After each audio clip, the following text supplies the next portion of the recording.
పరశురామా, ఈ జగత్తుకి ఉత్పత్తి ఉన్నది అని మనం చూస్తూ ఉన్నాం. అంటే జగత్తు యొక్క సృష్టి అనేది జరుగుతూ ఉన్నది. జగత్తు సృష్టి జరుగుతూ ఉన్నది అంటే కారణం, ఇది ఒక కారణం నుంచి పుట్టినటువంటి కార్యము. ఉత్పత్తి జరగటం అనేది కార్యం. కారణం లేకుండా కార్యము అనేది ఉండదు. కాబట్టి ఇది ఒక కారణం నుంచి పుట్టినటువంటి కార్యమే. సృష్టి అనేది నీ కంటికి కొత్తగా కనిపిస్తూ ఉన్నది. అసలు ఈ ప్రపంచం అనేది ఎప్పుడూ కొత్తగానే ఉంటుంది. ఎందుకనంటే ఈ ప్రపంచంలో, ఈ జగత్తులో ఎవరో కొంతమంది ప్రతిరోజు పుడుతూనే ఉంటారు, ప్రతిరోజు చచ్చిపోతూనే ఉంటారు. ప్రపంచంలో ప్రతి క్షణం కూడా ఎవరో వాళ్ళు పుడుతూనే ఉంటారు. కొన్ని కొత్తమైనటువంటి జీవులు పుడుతూనే ఉంటాయి. ఉన్నటువంటి జీవులు కొన్ని మరణిస్తూనే ఉంటాయి. ఈ రకంగా జరుగుతూ ప్రతి క్షణము కూడా జరుగుతూనే ఉంటుంది. కొంతమంది దృష్టిలో అయినట్లయితే అఖండము, ఏకరసము అయినటువంటి వస్తువే ఈ ప్రపంచం.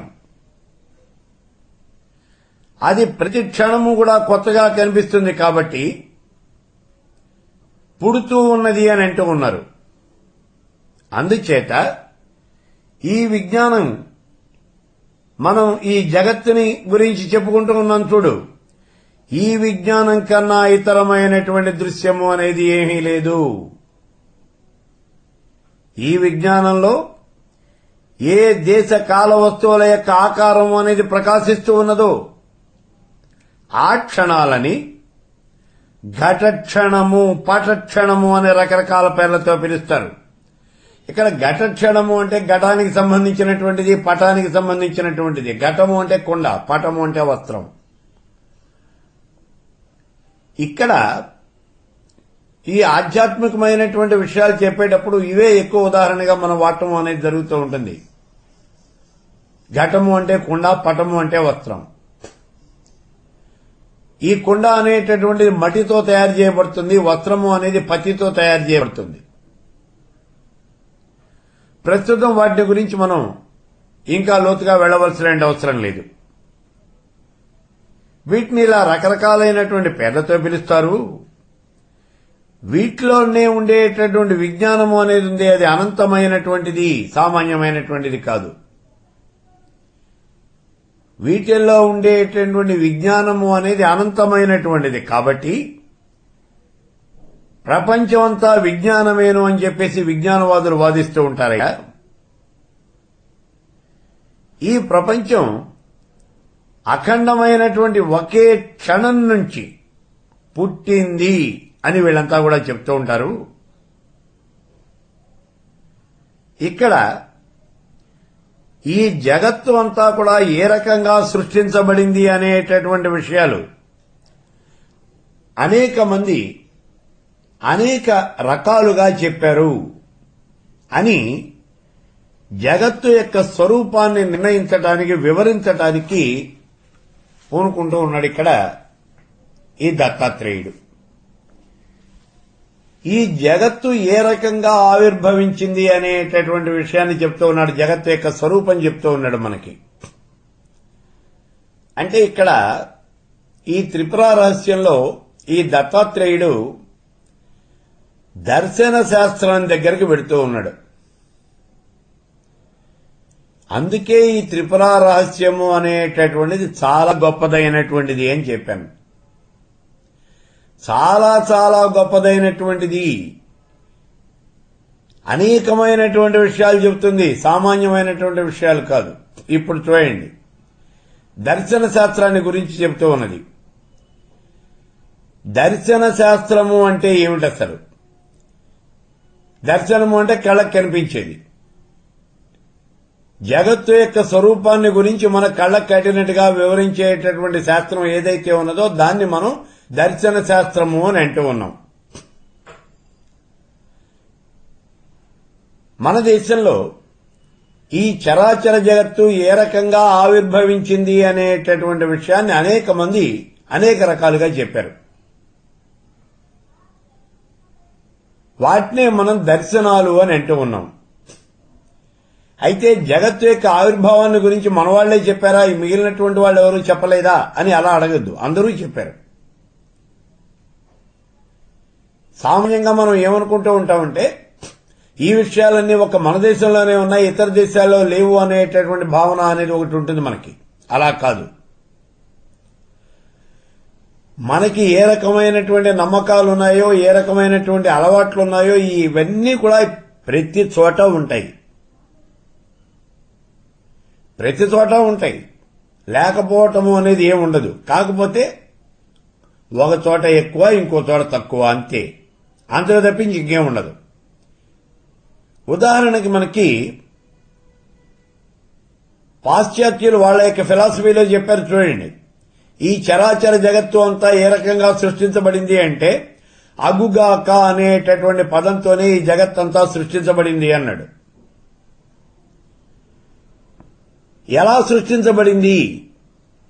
ఎలా సృష్టించబడింది అంటే మొట్టమొదట్లో ఈ జగత్తంతా కూడా పూర్తిగా నీళ్లతో మునిగి ఉండేది. అలా నీళ్లతో ఉన్నటువంటి ఈ జగత్తులో భూమి కనిపించుగాక అని అన్నాడు. భూమి అంతా కూడా బయటకు వచ్చింది. ఆ తర్వాత ఈ భూమి మీద చెట్లు, చాములు ఇవన్నీ కూడా మొలుచుగాక అన్నాడు. రెండవ రోజున ఇవన్నీ కూడా వచ్చినాయి. మూడవ రోజున పక్షులు, ఈ పక్షి జాతి, పక్షి సంతతి, రకరకాలైనటువంటి పక్షి సంతతి అంతా కూడా వచ్చుగాక అన్నాడు. నాలుగో రోజున జంతు సంతతి వచ్చుగాక అన్నాడు. ఇలా అన్నీ చెబుతూ ఆరో రోజున మానవుణ్ణి సృష్టించాడు అన్నాడు. అయితే ఇక్కడ ఒక రోజులో ఈ సృష్టి అంతా జరిగింది అని చెబుతూ ఉన్నాడు. ఇది ఒక్కొక్క రకమైనటువంటి సృష్టి ఒక్క రోజున జరిగింది అన్నాడు. ఇక్కడ ఒక రోజు అంటే అనేక వేల దివ్య సంవత్సరాలు అని కూడా అక్కడే చెప్పాడు మళ్ళీ. కాబట్టి జగన్ నిర్మాణం ఎలా జరిగింది అనేటటువంటి విషయం మీద ప్రపంచంలో ఉన్నటువంటి అన్ని దేశాలు, అన్ని మతాలు కూడా ఏదో ఒక సిద్ధాంతాన్ని రూపొందించినాయి. అయితే వీటన్నిటికీ కూడా మన దేశంలో ఎక్కువగా వీటి మీద ఆలోచన అనేది జరిగింది.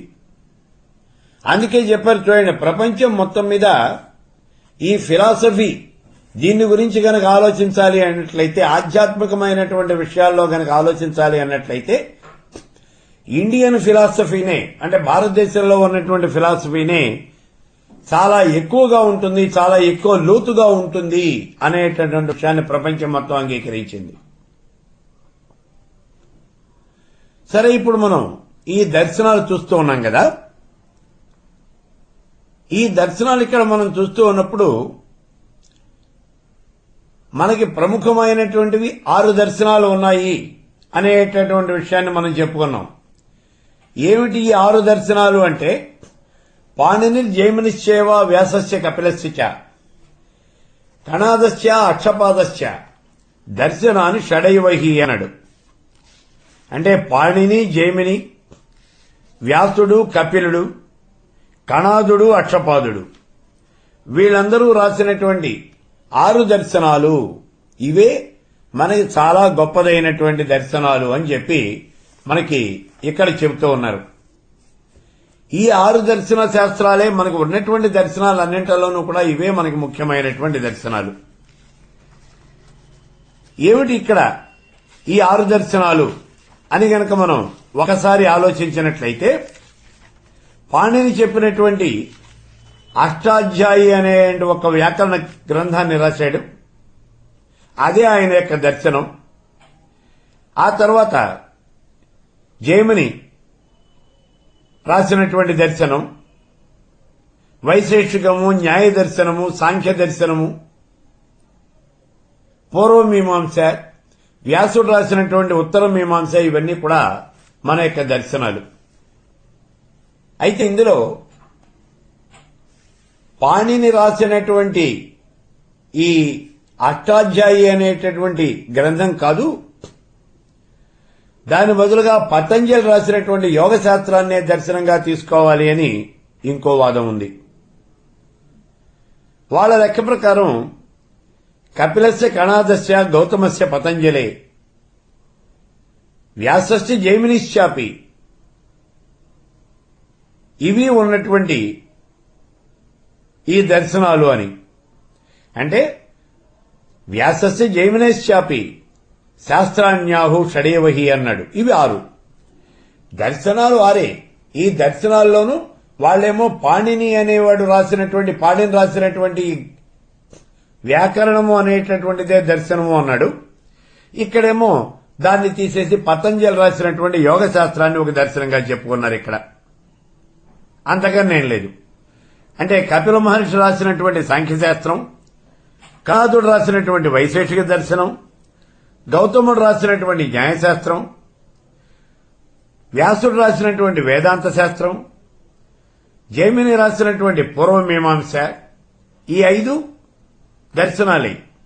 ఇక 6వ దానికి వచ్చేటప్పటికి పతంజలి రాసినటువంటి యోగ శాస్త్రము అని కొంతమంది, పాణిని రాసినటువంటి వ్యాకరణ శాస్త్రమే ఇక్కడ దర్శనము అని కొంతమంది ఇలా చెప్పడం జరిగింది. మొత్తం మీద ఈ 6 దర్శనాలు మనకున్నాయి. అయితే మనకి మాధవ విద్యారణ్యుడు సర్వదర్శన సంగ్రహము అని చెప్పేసి ఒక పుస్తకం రాశాడు. ఆ సర్వదర్శన సంగ్రహంలో మొత్తం 16 రకాలైనటువంటి దర్శనాలు రాయటం జరిగింది. సర్వదర్శన సంగ్రహము అని చెప్పి ఇందులో మొత్తం 16 దర్శనాలు రాయటం జరిగింది. ఈ రకంగా మనకి ఈ దర్శన శాస్త్రం అనేది ఉంది. ఒక్కొక్క దర్శనము ఒక్కొక్క రకంగా ఈ సృష్టి జరిగింది అని చెప్పింది చూడండి. ఇక్కడ మనం ఈ దర్శనాలన్నీ కొద్దో గొప్ప ఇవన్నీ కూడా మనం చూడాల్సిందే. ఇవే కాకుండా మళ్లీ మనకి అంటే ఇక్కడ వైదిక దర్శనాలు, అవైదిక దర్శనాలు అని చెప్పేసి మళ్లీ ఉన్నాయి. ఇప్పుడు మనం చెప్పినవన్నీ కూడా వైదిక దర్శనాలే. అక్కడ పతంజలి కానివ్వండి, ఇక్కడ పాణిని కానివ్వండి, ఈ 6 దర్శనాలు వైదిక దర్శనాలే. ఇవి కాకుండా చార్వాక దర్శనం, జైన దర్శనం, బౌద్ధ దర్శనం, ఇట్లా మళ్లీ ఇంకా కొన్ని దర్శనాలు ఉన్నాయి. ఇవి కొన్ని అవైదికమైనటువంటి దర్శనాలు, అంటే వేదాలని నమ్మనటువంటి దర్శనాలు. అవి ఇప్పుడు మనం చెప్పుకునే వేదాలు నమ్మేటటువంటి దర్శనాలు. ఈ దర్శనాల్లో ఒక్కొక్కళ్ళు ఒక్కొక్క రకంగా ఈ సృష్టి జరిగింది అని చెప్తూ ఉన్నారు. ఇప్పుడు ముందుగా మనం అంటే అన్ని దర్శనాలు మనం చూడాల్సిందే కొద్దో గొప్ప. వాటిల్లో ముందుగా మనం సాంఖ్య దర్శనాన్ని చూద్దాం. దీన్ని సాధ్యమైనంత వరకు మనం తక్కువగా చెప్పుకోవడానికి ప్రయత్నం చేద్దాం. ఎందుకంటే ఈ దర్శనాలను గురించి నేను మళ్లీ ఇచ్చినటువంటి ప్రత్యేకమైనటువంటి ఉపన్యాసాలు, ఆ సీడీ అనేది మీకు బయట విడిగా ఉంది. దర్శన శాస్త్రం మీద నేను ఇచ్చినటువంటి సీడీ అనేది విడిగా ఉంది మీకు బయట. ఎందుకంటే బ్రహ్మసూత్రాలను గురించి పూర్తి అవగాహన కావాలి అన్నట్లయితే ఉపనిషత్తులు, దర్శనాలు పూర్తిగా మనకి తెలిసి తీరాలి. అందుకే ఈ దర్శనాలు కూడా ప్రత్యేకంగా ఉపన్యాసాలుగా చెప్పి దాన్ని సీడీ ఇవ్వటం అనేది జరిగింది. ఇంకా ఈ దర్శనాల మీద ఎక్కువగా తెలుసుకోవాలి అనుకునేటటువంటి వాళ్ళు ఆ సీడీ వినండి మీరు. ఇక్కడ మాత్రం సాధ్యమైనంత వరకు అంటే మనకు కావలసినటువంటి విషయాలు మాత్రమే చెప్పుకుందాం ఈ దర్శనాల గురించి. ఇక్కడ మొట్టమొదటి సాంఖ్య దర్శనము అన్నాం. ఈ సాంఖ్య దర్శనాన్ని రాసినటువంటి వాడు కపిలుడు. ఈ కపిలుడు ఎవరు? కర్దముడికి దేవహూతికి పుట్టినటువంటి వాడు కపిలుడు. ఈయన ఈ సాంఖ్య దర్శనాన్ని రాశాడు అని చెప్తూ ఉన్నారు. మనకి భాగవతంలో విష్ణు యొక్క అవతారాలు, శ్రీమన్నారాయణుడి యొక్క అవతారాలు అంటే మొత్తం 23 అవతారాలు ఉన్నాయి అన్నారు. ఇందులో కొన్ని పూర్ణావతారాలు, కొన్నేమో అంశావతారాలు. అందులో ఒక అవతారం కపిలుడు. కపిలుడు కూడా శ్రీ మహావిష్ణువు యొక్క అవతారమేనో అన్నారు. ఈ కపిలుడు తన తల్లి అయినటువంటి దేవహూతికి ఈ సాంఖ్య దర్శనాన్ని బోధించాడు అని చెప్పారు భాగవతంలో. అలాగే ఇక్కడ మనకి భగవద్గీతను కనుక చూసుకున్నట్లయితే అందులో 2వ అధ్యాయమే సాంఖ్యయోగం. ఇక్కడ సాంఖ్యము అంటే ఆత్మ అని చెప్పి అందులో ఉన్నటువంటి మొట్టమొదటిగా ఉన్నటువంటి 30 శ్లోకాల్లో ఆత్మదర్శనాన్ని గురించి, ఆత్మతత్వాన్ని గురించి వివరించాడు భగవానుడు.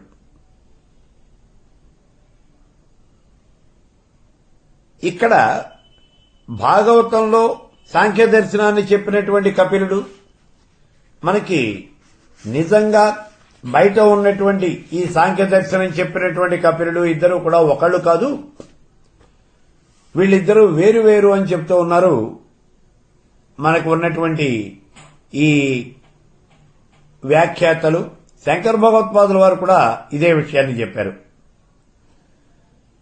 మనకి దొరుకుతూ ఉన్నటువంటి ఈ సాంఖ్య దర్శనంలో మొత్తం 6 అధ్యాయాలు ఉంటాయి.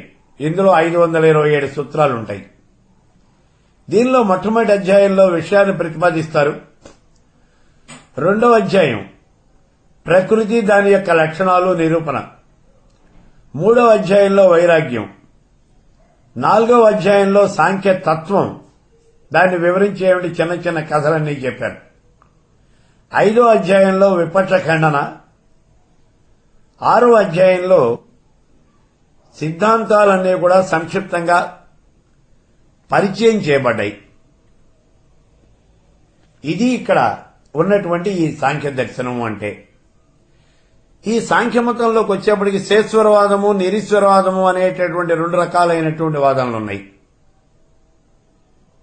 శేశ్వరవాదము అంటే ఈశ్వరవాదము, ఈశ్వరుడు ఉన్నాడు అని చెప్పేవాళ్ళు కొంతమంది,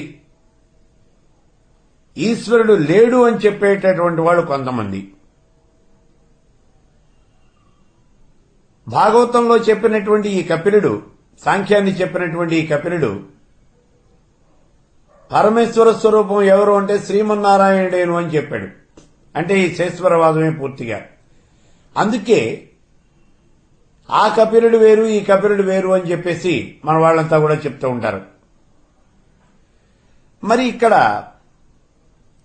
మనం ఇప్పుడు సాంఖ్య మతము అని చెప్పుకునేటటువంటి దాంట్లో ఇదంతా కూడా నిరీశ్వరవాదం.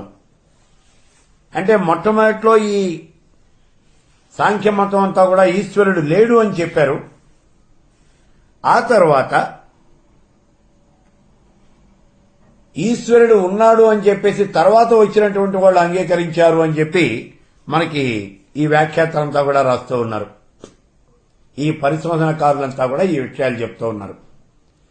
అంటే మొట్టమొదట్లో ఈ సాంఖ్యమతం అంతా కూడా నిరీశ్వరవాదం, ఆ తర్వాత ఈశ్వరుడు ఉన్నాడు అని వాళ్ళు ప్రతిపాదించారు అన్నాడు. ఇప్పుడు అసలు ఈ సాంఖ్య దర్శనంలో ఏం చెప్పారు అనేటటువంటి విషయాల్ని కొద్దిగా చూద్దాం. సాంఖ్య దర్శనంలో తత్వాల గురించినటువంటి చర్చ అనేది చాలా ముఖ్యమైనటువంటిది. అసలు తత్వము అంటే సృష్టికి ఆధారమైనటువంటిది, అంతర్లీనంగా ఉండేటటువంటిది, దానిలో ముఖ్యమైనటువంటి విషయము, ఇట్లా అనేకమైన అర్థాలు ఉన్నాయి. కానీ ఇక్కడ ఆధ్యాత్మిక విషయాలు చదువుకునేటప్పుడు తత్వము అంటే తెలియనటువంటి వాడు ఎవడూ ఉండడు. కాబట్టి తత్వము అంటే ఏమిటో మీకు తెలుసు. ఇక్కడ తత్వాలను గురించినటువంటి చర్చ అనేది బాగా జరిగింది. తత్వాలు మొత్తం 25 అని చెప్తూ ఉన్నారు. మానవుడు ఏ ఆశ్రమంలో ఉన్నప్పటికీ, అంటే బ్రహ్మచర్యం గాని, గృహస్థాశ్రమం గాని, వానప్రస్థం గాని, సన్యాసం గాని, ఏ ఆశ్రమంలో ఉన్నప్పటికీ ఈ తత్వాలను గురించి కనుక తెలుసుకున్నట్లయితే చాలు, అతడి మోక్షము అనేది లభిస్తుంది అంటారు. ఏమిటి ఇక్కడ ఉన్నటువంటి ఈ ముఖ్యమైనటువంటి తత్వాలు? ఇక్కడ ముఖ్యమైనటువంటి విషయం ఏమిటి అంటే అసలు ఒక తత్వం అన్నింటికీ కూడా కారణమవుతుంది, కానీ స్వయంగా దేనికి కారణం కాదు, అదే ప్రకృతి. కొన్ని తత్వాలు కేవలం కార్యాలుగానే ఉంటాయి, ఇతరమైనటువంటి తత్వాలు ఉత్పన్నం చెయ్యవు, ఇతరమైనటువంటి తత్వాలను వీటిని కూడా ఉత్పన్నం చెయ్యవు. అవి ఏమిటి? జ్ఞానేంద్రియాలు, కర్మేంద్రియాలు, మనస్సు, పంచభూతాలు. ఈ మొత్తం కలిపి 16. ఇందాక ప్రకృతి అని చెప్పాం, అది ఒక్కటే. ఇక కొన్ని తత్వాలు స్వయంగా కారణము కార్యము కూడా అవుతాయి. అంటే ఒక తత్వం నుంచి అవి ఉత్పన్నం కావటమే కాకుండా ఇంకో తత్వాన్ని కూడా ఉత్పన్నం చేస్తాయి.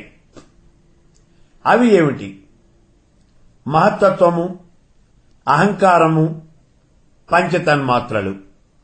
ఇవి మొత్తం 7 అవుతాయి. పంచతన్మాత్రలు అంటే 5: శబ్ద, స్పర్శ, రూప, రసగంధాలు. మహత్తత్వము, అహంకారము మొత్తం 7.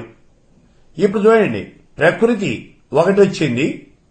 ఇందాక చెప్పినటువంటి జ్ఞానేంద్రియాలు, కర్మేంద్రియాలు ఇవన్నీనేమో 16 అన్నాం.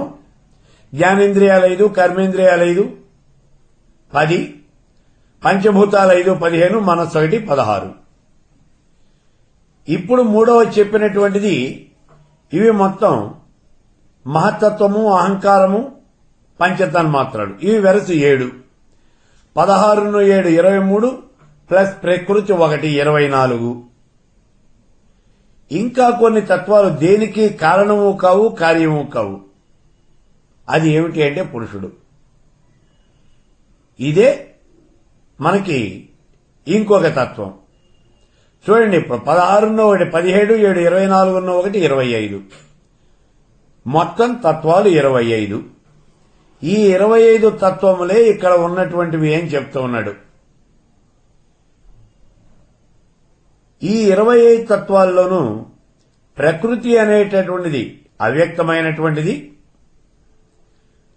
మిగిలినటువంటి తత్వాలన్నీ కూడా వ్యక్తమైనటువంటివి. అంటే మిగిలిన తత్వాల్లో 23 తత్వాలు వ్యక్తమైనటువంటివి. వీటన్నిటికీ అతీతమైనటువంటి వాడు పురుషుడు. ప్రకృతి అవ్యక్తం, అలాగే పురుషుడు అన్నిటికీ అతీతమైనటువంటి వాడు. ఈ 2 పోతే 25, 2 పోతే 23. ఈ 23 తత్వాలే మన కళ్ళకి కనిపిస్తూ ఉంటాయి అని చెప్పాడు.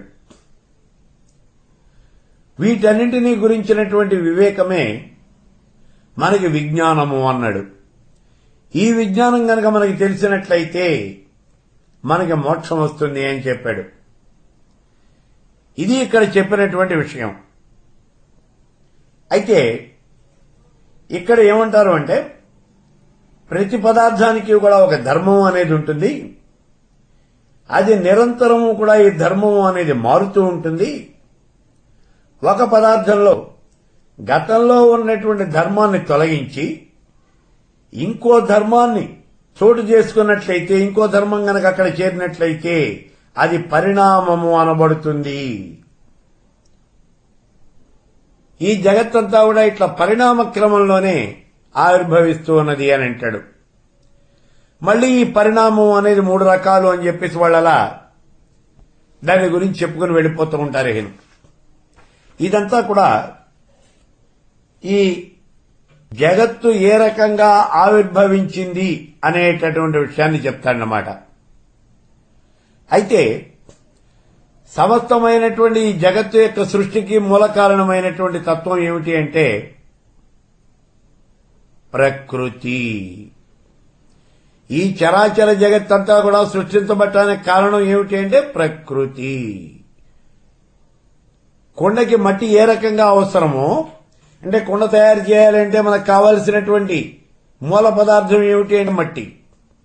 అట్లాగే కొండ తయారు చేయాలంటే మట్టి ఏ రకంగా అవసరమో, వస్త్రం తయారు చేయాలంటే ఈ పత్తి అనేది ఏ రకంగా అవసరమో, అట్లాగే ఈ చరాచర జగత్తుకి ప్రకృతి అనేది ఉపాదాన కారణమవుతూ ఉన్నది.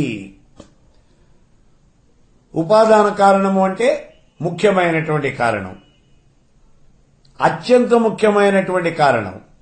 కాబట్టి దాన్ని ప్రధానము అని అంటారు.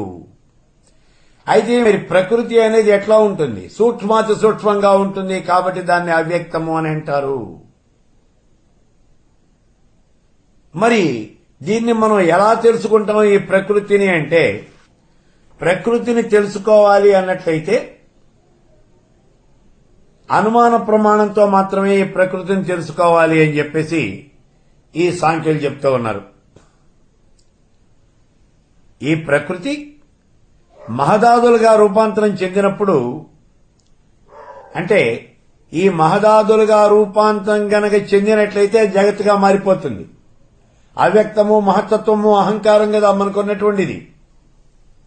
కాబట్టి అవ్యక్తము అనేది ఇక్కడ ప్రకృతి, ఈ ప్రకృతి మహదాదులుగా అంటే మహత్తత్వము అహంకారము ఇలా మారినప్పుడు అవ్యక్తంగా ఉన్నటువంటి ప్రకృతి కాస్త వ్యక్తం అవుతుంది, మన కంటికి కనిపిస్తుంది. ఇది స్వయంగా కారణమే గాని కార్యం మాత్రం కాదు.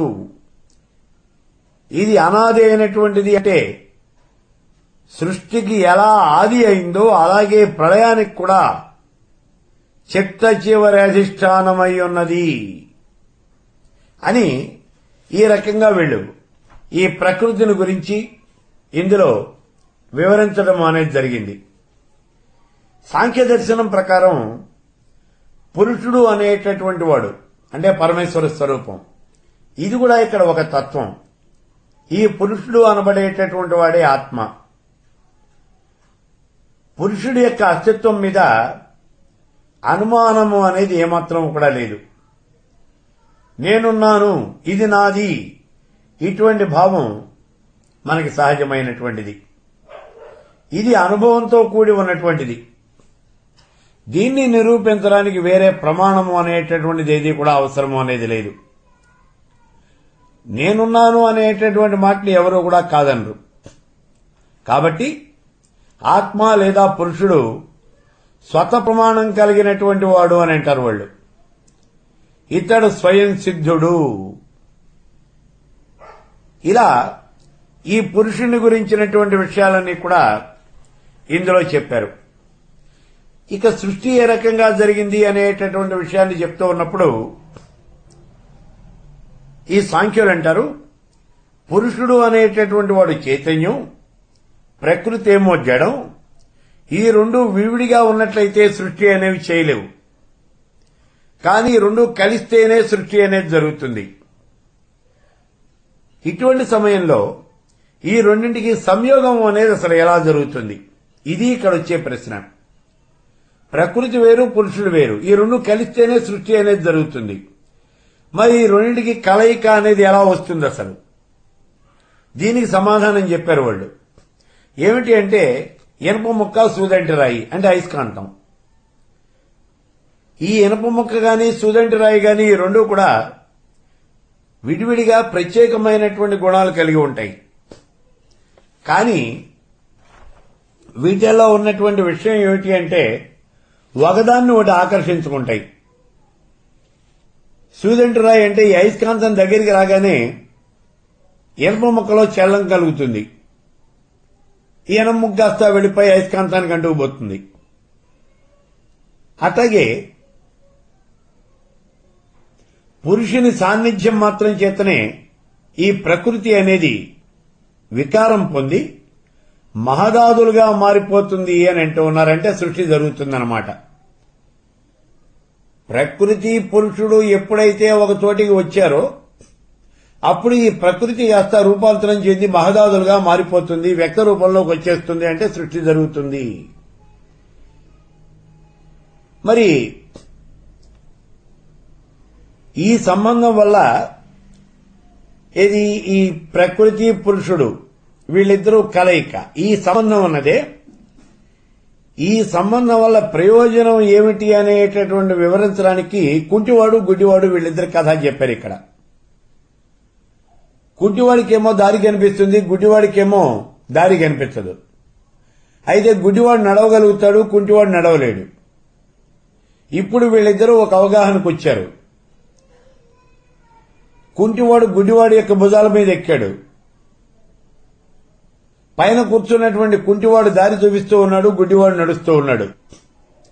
ఇలా వీళ్ళిద్దరూ ప్రయోజనం పొందుతారు.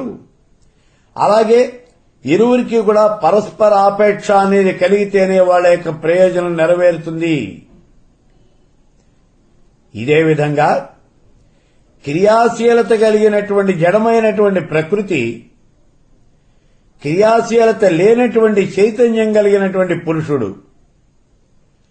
వీళ్ళిద్దరికీ పరస్పరము ఆపేక్ష అనేది కలిగి వాటి మధ్య సంబంధము అనేది ఏర్పడుతుంది. ఈ సంబంధం పరస్పర కార్య సాధకం అవుతుంది. దీనివల్ల ఉపయోగం ఏమిటి అని అంటే పురుషుడు భోక్త, ప్రకృతి ఏమో భోగ వస్తువు.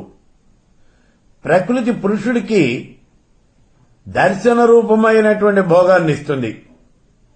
ఈ రకంగా అది పురుషుణ్ణి అపేక్షించేదే అవుతుంది. భోక్త ద్వారా అనుభవించబడినప్పుడే ప్రకృతికి సాఫల్యత అనేది ఏర్పడుతుంది. అలాగే పురుషుడు కూడా ప్రకృతిని అపేక్షించేవాడుగానే ఉంటాడు. ప్రకృతితో పొందేటటువంటి సంబంధం వల్ల అతడికి వివేక జ్ఞానము అనేది ప్రాప్తించి మోక్షం సిద్ధిస్తుంది అని చెబుతూ ఉన్నాయి మనకున్నటువంటి ఈ సాంఖ్యకారికలు. ఈ రకంగా ఈ చరాచర జగత్తు అంతా కూడా ఎలా ఉద్భవించింది అనేటటువంటి విషయానికి వచ్చేటప్పటికీ ప్రకృతి పురుషుల యొక్క కలయిక చేతనే ఈ జగత్తు అనేది ఆవిర్భవించింది అన్నాడు. ఇక మోక్షాన్ని గురించి చెప్పేటప్పుడు పురుషుడు తనను తాను తెలుసుకోవటమే ప్రకృతికి స్వరూప జ్ఞాన కలగటం, స్వరూప జ్ఞానము అనేది ప్రకృతికి కలగటం, ఇదే ఇక్కడ మోక్షము అన్నాడు. ఈ సాంఖ్యశాస్త్రంలో పురుషుడు తనను గురించి తాను తెలుసుకోవటం, ప్రకృతికి స్వరూప జ్ఞానం కలగటం, ఇదే మోక్షం. జీవితంలో దుఃఖాలు అనేవి 3 రకాలుగా ఉంటాయి. అవి ఆది భౌతికం, ఆది దైవికం, ఆధ్యాత్మికం. మానవులు, ఈ పశువులు, పక్షులు వీళ్ల వల్ల కలిగేటటువంటి దుఃఖం ఉన్నదే అది ఆది భౌతికము. అలాగే భూత ప్రేత పిశాచాల వల్ల, అలౌకికమైనటువంటి శక్తుల వల్ల కలిగేటటువంటి ఈ దుఃఖం అనేది ఉన్నదే అది అధిదైవికము. శారీరక మానసిక క్లేశాల వల్ల కలిగేటటువంటి రోగాలు, నొప్పులు, రొస్టులు, కోపాలు, తాపాలు ఇవన్నీ కూడా ఆధ్యాత్మికాలు. ఈ 3 రకాలైనటువంటి దుఃఖాలు ఉంటాయి మనకి. ఇవి ప్రతి మనిషిని కూడా పట్టి పీడిస్తూ ఉంటాయి. కాబట్టి వాటిని గురించి బాగా ఆలోచించాలి అంటూ సాంఖ్య దర్శనాన్ని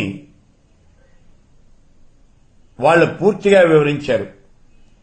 ఈ సాంఖ్య జ్ఞానము అనేటటువంటిది అంటే ఇప్పుడు మనం చెప్పుకున్నటువంటి ఈ 25 తత్వముల యొక్క జ్ఞానము అనేటటువంటిదే మోక్షానికి సాధనము అని చెప్పారు ఈ సాంఖ్యుడు.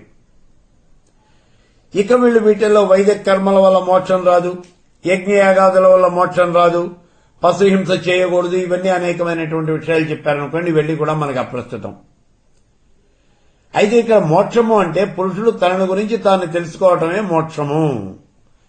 ఈ 25 తత్వము గురించి గనక మానవుడు తెలుసుకున్నట్లయితే అతడికి ముక్తి అనేది వస్తుంది. ఈ విషయాన్ని చెప్పారు. ఇది సాంఖ్య దర్శనం. ఈ సాంఖ్య దర్శనాన్ని చెప్పినటువంటి వాడు కపిల మహర్షి.